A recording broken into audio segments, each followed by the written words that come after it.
Apa maksud timbul? Dia ke atas air. Dia apa? Macam terapung. Terapung di atas Air. air. Okey, sebab apa terapung? Sebab Nanti dulu Aira. Sebab apa terapung Aira? sebab Sebab apa terapung? dia ringan. Sebab dia ringan. Betul tak? Betul. Nanti kita tak tahu lagi jawapan yang betul Okey. Uzai jangan jawab lagi. Okey. Kalau tenggelam, apa maksud tenggelam? Itu. Okey. Sebab apa tenggelam? Sebab berat. Sebab apa? Berat. Sebab berat. Kalau tenggelam ni kat mana? Benda tu ada. Bahan tu ada. Nanti benda tu kat mana? Bawah. Kat bawah. Okey, kalau terapung Uzai kat mana benda tu? Dekat atas laut. Dekat atas laut. Tak kira lah atas laut ke atas air ke. Dia ada terapung. Okey, sekarang kita nak buat eksperimen apa? Eksperimen buat terapung. Tenggelam dan Terapung. terapung. Buat tenggelam dan timbul. Murid melekatkan batu. Batu apa tu? Kat mana Anissa? Tenggelam ke timbul? Anissa cakap apa tengah sini? Tenggelam. Okey, duduk. Okey, seterusnya daun tenggelam ke timbul? Timbul, pandai. Okey.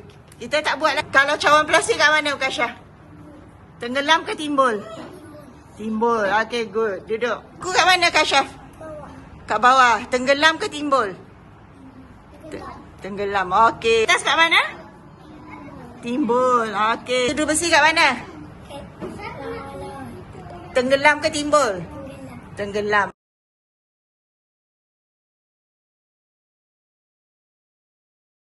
Masukkan sudu. Okey, tenggelam ke timbul? Tenggelam. Okey. Tu. Batu. Okey, masukkan dulu. Nanti dulu. Okey, masukkan. Okey, tenggelam ke timbul Fatih? Tenggelam. Isha ambil satu. Isha ambil apa? Kapal kertas. Okey. Okey, tenggelam ke timbul Isha? Timbul. Betul ke salah yang tadi kita buat ramalan tu? Salah, sepatutnya timbul. Okey, ambil apa tu bendanya? Shilling. Duit shilling. Okey, tenggelam ke timbul Akif? Duit shilling. Tenggelam. Janganlah jenguk-jenguk tu. Tenggelam. Kashaf, tenggelam ke timbul tu? Timbul. Okey, tengok pensel timbul. Apa paku? Tenggelam ke timbul Haris? Depan sikit Haris, depan sikit. Tenggelam, pandai Haris. Okey, seterusnya. Ambil apa Ijaz? Straw. Okey, Ijaz, tenggelam ke timbul straw? Timbul, pandai. Nampak kan timbul? Tas tu timbul. Tengok. Okey, betul ke tak? Tak, sepatutnya klip kertas. Klip kertas tu? Tenggelam. Tuan cakap tenggelam. Daun. Tenggelam ke timbul? Timbul. Okey, apa yang salah tadi ramalan awak? Apa yang salah? Apa yang salah tengok? Kertas sepatutnya? Timbul. Lagi? Apa yang salah? Bukan straw. Apa? Klip kertas sepatutnya? Tenggelam. Okey, bagi tepukan diri dekat diri sendiri.